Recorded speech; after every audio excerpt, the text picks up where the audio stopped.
And good afternoon. I'm Leon Davis. It is Saturday, March the 17th at 2 o'clock. And if you're not new to these parts, you know what time it is. So let's get it on.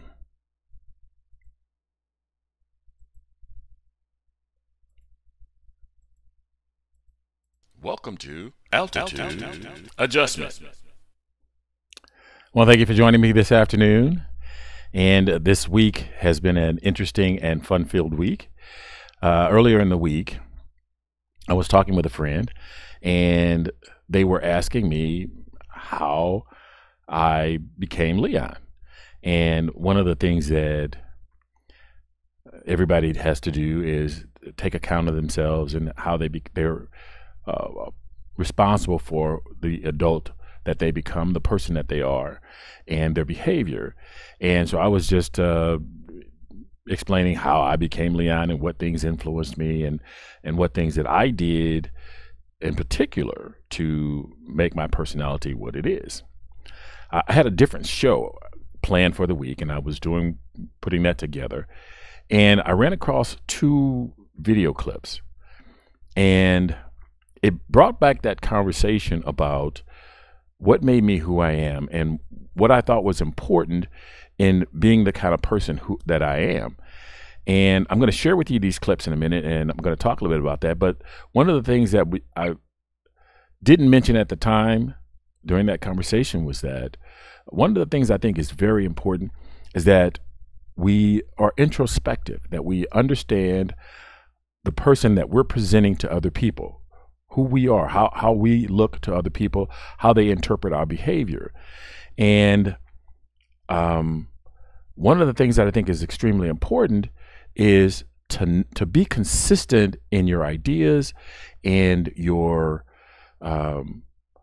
rules that you hold yourself to and you hold others to. So one of the things that being a hypocrite is being in the news quite a bit lately. And I don't like being a hypocrite, but not being a hypocrite, avoiding being a hypocrite takes actually a lot of work, because a lot of times things that we might want to hold others to, we don't want to hold ourselves to, such as a lot of times people say, don't eat in my living room. They don't eat on this particular piece of furniture. And then you may walk through and find that person eating on that furniture. Well, that's being a hypocrite. Though you may see it as it's my prerogative, what you're saying basically is you're not able to do what I do. I'm going to hold you to a different standard than I'm going to hold myself to. And when you do that, other people see that and believe not only are you inconsistent, you're selfish, and the things that you say you believe, you don't really believe. You don't support them. So another example is let's say a hammer, and it's just a tool to build and work. And so we say in order to be able to use a hammer, you have to have these certain qualities and qualifications, and you have to use the hammer in a certain way. And so that becomes a standard and a norm. And so you're in a situation where maybe someone that you care about or someone that you are comfortable with or know really well, they're using a hammer in an unapproved way that we've all agreed is not useful or should not be done. But you allow that. You allow that person to use the hammer in a way that it was not, that we as a group or as a society have chosen not to use the hammer. So you've decided that because it impacted you differently, that you should get some type of special treatment or some type of be able to skirt the rules or change things to fit what your needs are in spite of what we've all agreed to.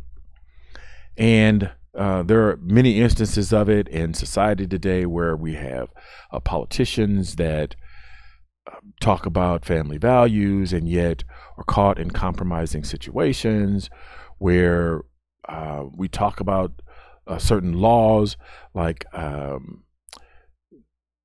people getting special treatment from law enforcement or special treatment from the court system because maybe they have a different station in life than someone else. But that does not help build trust in society. That really hurts overall. And so these clips, I want you to keep in mind, when I picked the clips, it was because they were clear examples of the things that I'm talking about, not because of who the people were. It was not intended to be a political discussion, but it just so happens that the two people that I'm dealing with are television personalities that hold specific political viewpoints. So I want to not look at that and just look at more of the behavior and the hypocrisy. I don't want to use hypocrisy just yet, but I'll use that in a second. So the first clip, I'm going to go ahead and get that started for you. So I just want you to pay attention. Now, the clips were a part of larger clips. These were clips from their shows. And I just took bits and pieces of it to make my point. Now, I tried not to make the clips not reflect what the person who said it, their point of view. I didn't try to skew things in my favor to make my point. So I tried to keep them in context and present them in such a way that they're just the words of the individual, and then I can examine just the words of the individual and not make any kind of a point. So the first one is Tucker Carlson from Fox News. Well, good evening and welcome to Tucker Carlson tonight. If you've been watching TV today, you know that thousands of children walked out of school across America demanding the passage of new gun control laws. This follows the mass shooting in Parkland, Florida, of course. You can guess about whether they know what they're saying or whether they really believe it. Some of them do, but you can be certain adults are behind it. And they are. Today's events were organized by the Women's March with the support of dozens of other groups, from Michael Bloomberg's gun lobby to Planned Parenthood.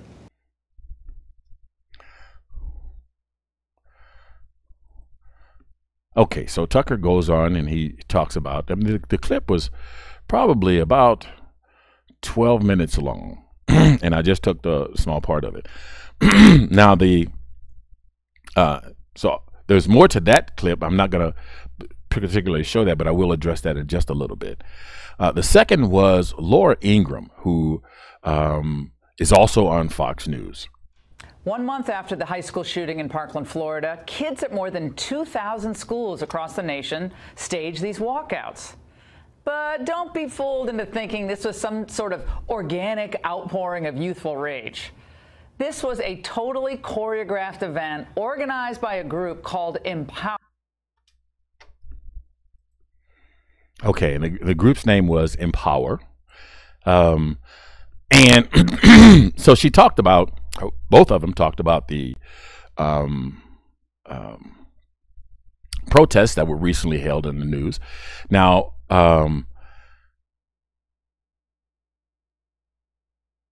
Tucker Carlson's show airs at 8 p.m. Laura Ingraham's show airs at 9 p.m., same network. And I don't know if you noticed, let me run her. Well, there was a lack of consistency in the groups that they accused of orchestrating the walkout by the students. And it's, to my understanding, that the students orchestrated, they put together this protest of their own volition, and they may have been aided by adults, but it was not supposedly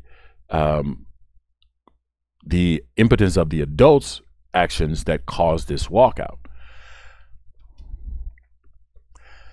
So I'm going to give you a second clip from Laura, and actually I've got 3 clips, and then the third clip is when I'll just do more analysis for you. Like, there's nothing worse than people who use their kids to advance a political agenda. Like, many school districts, teachers, administrators, and local politicians supported this walkout. Okay, and so her her thing was, She hates the idea that people use children as political pawns. And this is her last clip. Politicking. A few administrators and teachers actually had, I think, a better idea, like the ones who called into my radio show this morning. As a conservative social studies teacher, I had mixed emotions about the walkouts today, but I did make time at the end of the period for those students that walked out to kind of air their opinions, and we had a really good dialogue.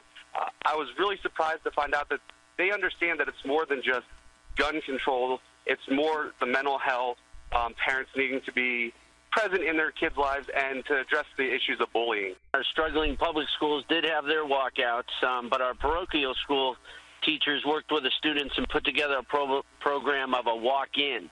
And they went into the churches and auditoriums and recognized the victims with prayer.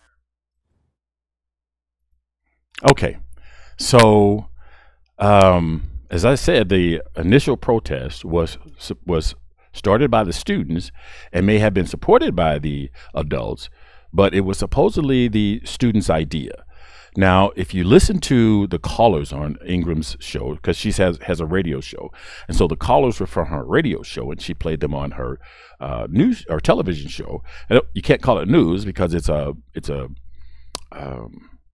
commentary show. It's intended to be her opinion and her ideas, and not news. But if you listen to the callers, they talk about teachers leading the activities which Ingram and Carlson were supposedly against. Now, Ingram was actually almost giddy when she introduced her callers. And I'm going to replay the clip, the last clip, and I want you to pay attention to her reaction before she introduces the clips. Watch her face. And then pay particular attention to the second caller and what they talk about. Politicking. A few administrators and teachers actually had, I think, a better idea, like the ones who called into my radio show this morning. As a conservative social studies teacher, I had mixed emotions about the walkouts today, but I did make time at the end of the period for those students that walked out to kind of air their opinions, and we had a really good dialogue. I was really surprised to find out that they understand that it's more than just gun control. It's more the mental health, parents needing to be present in their kids' lives and to address the issues of bullying. Our struggling public schools did have their walkouts, but our parochial school teachers worked with the students and put together a program of a walk-in.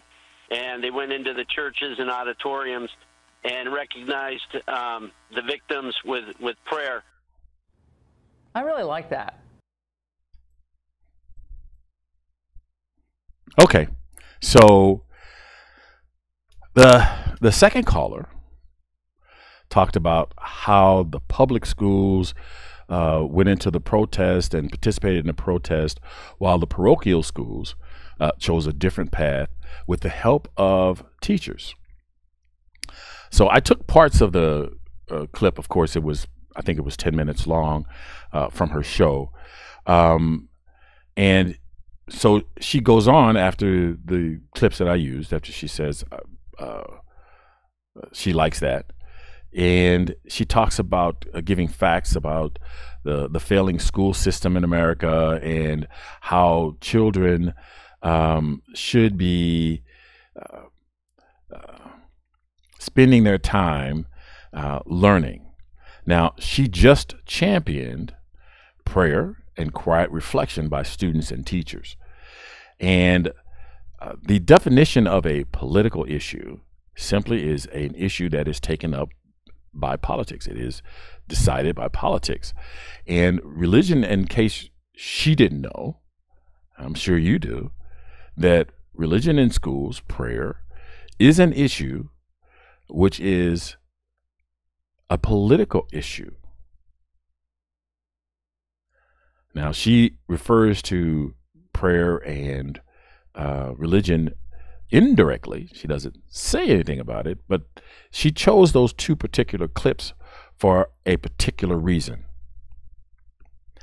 And they reflected, if you've watched any Laura Ingraham, they've reflected her views overall. So she's taking this opportunity where children are talking about their safety in their schools. They're speaking up about that. And she's using that for political gain. But yet she berates anyone on an opposing political view as something she absolutely hates when they use kids to push a political agenda, which is actually what she's doing. Now, I don't know if she realizes that that's exactly what she's doing, but she is responsible for her behavior, whether she is intending to do that or not. She is responsible as an adult to understand how her behavior reflects to other people. So if she's supporting an issue, if she's saying people should not be able to use or should not use children as political pawns, then if she really believes that, she can't use children as political pawns. And that's exactly what she did. I'm not as I mentioned earlier, I'm not pushing back against her because of her particular views. It has nothing to do with politics. It is, if you are not sincere, or if you are sincere about something, you have to hold yourself to the same standard that you hold other people. If you do not hold other people to the exact same standard, or if you do not hold yourself to the exact same standard that you hold other people, you have to lose credibility. You have to lose some authority to make those accusations, or to try to influence the conversation or people's behavior, because you're not consistently applying the rules. And this happens all the time. And it happens in very subtle ways. And Tucker Carlson's was a lot more subtle and more insidious. And I'll get to that in a second, but they have to hold, if they want to be, I think if they want to be taken seriously, and they want to help build a better society, they can't do things in such a way that they're saying to people, it's okay for me to do it, it's just not okay for you to do it. Because what makes it right for you and not right for someone else? So as I said, I wasn't intending to make it a political issue. Tucker Carlson's behavior was a bit more nefarious, in the sense that he was trying to push his political agenda using the children as leverage, while saying that people that don't agree with his political views were also doing that. So two wrongs never make a right. We've learned that, we should have learned that anyway, from a long time ago. But these two exemplified the kind of behavior that I think we as a society and we as adults should not tolerate. They have a platform that a lot of people don't have. They have an opportunity. They're in front of cameras, and they're in front of a lot of eyes, and their behavior is broadcast to a lot of people. And if our young people see that there are no consequences for behavior that's inconsistent, that I don't have to follow the rules, or I don't have to, and these are, avoiding being a hypocrite is not a political rule. It is not it is not passed by law. It is not codified in law. It is not enforceable by police or any kind of authority or agency. It is a moral law. If you want to be taken seriously as a thinking person, someone that should be in policy making, that should be in creating a better society, having an outsized voice, being heard over the other voices, because there's 300 million people, 300 million people in the United States. Why should your voice be any louder than anybody else's, especially if you're only going to do things that benefit you and the people that you care about? So there should be some consequences for behavior when some journalists, if they lie, there is no, the only law against that is if you're in a legal setting, if you're in a courtroom. But if you present false information, it hurts your credibility. It makes it difficult for you to get maybe a different job or work for some agencies. And hypocrisy should also have the same weight, because it also has the same impact. If I give you a mistruth, if I tell you a lie, knowingly telling you a lie, whether knowingly or not telling you a lie, it can cause you to make bad decisions. The people in front of the cameras that speak to thousands, hundreds of thousands, millions of people have a responsibility to present the best that we as a society have to offer to try to build and maintain a better society so that we are making better decisions.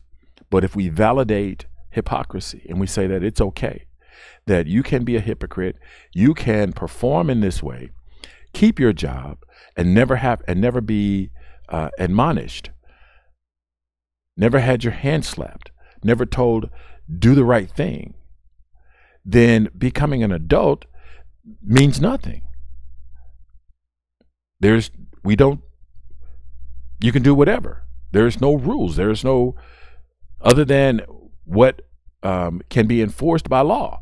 So as long as you don't break into someone's home and steal things, you can lie, you can cheat, you can do whatever, and there's no retribution. So you don't have any reason to develop being a better human being.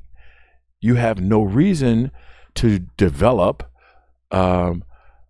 quality behavior. Now, unless you inside are that kind of a person that you want to be the best person that you can be. You want to present the best you that you can present. You want to participate in a society with others that are the best that they can be, to strive to be better people, strive to be good-hearted, strive to love one another, and all of those things that we call virtues, to be a virtuous person, to be an honorable individual. If it's been pointed out to you that you were hypocritical, you have a responsibility to yourself, to your neighbors, to the people you care about, to the people you don't even know, to do something about that and ensure that what you're presenting is the best you that you can present. And it's going to be a struggle all the time, because there is always going to be someone who hasn't learned that yet. How can you say to someone, stop being a hypocrite, when you practice hypocrisy? So it's not a political thing. It's not a right thing. Political right. It's not a political left. It is a human thing. It is building a better society. And part of what I wanted to achieve was building a better society. I want to thank you very much for joining me this afternoon. I'm going to cut it a little short today, but keep in mind, I do have a radio station that's going to be coming up soon. I'm going to add that as a bunch of the the things that I'm trying to accomplish at the same time. So be looking out for that, and I'll make an announcement when it's actually available now. It's an internet radio station, but it's not at a point where I'm presenting it to the world. I'm just kind of letting it out there that I'm going to be developing it more and more. So stay tuned for that. And I will be back next week. And I want to thank you very much for taking the time to join me this afternoon. You can listen to this podcast again right on my YouTube channel. And the audio podcast is available at Stitcher.com, Podcast.com, the iTunes Store, and the Google Music Play Store. The internet is powered by your likes and shares and comments. Please like and share this episode where you find it, and consider leaving a comment because it matters. As always, be cool, be calm, but above all, be careful. And look out for the other guy because they may not be looking out for you.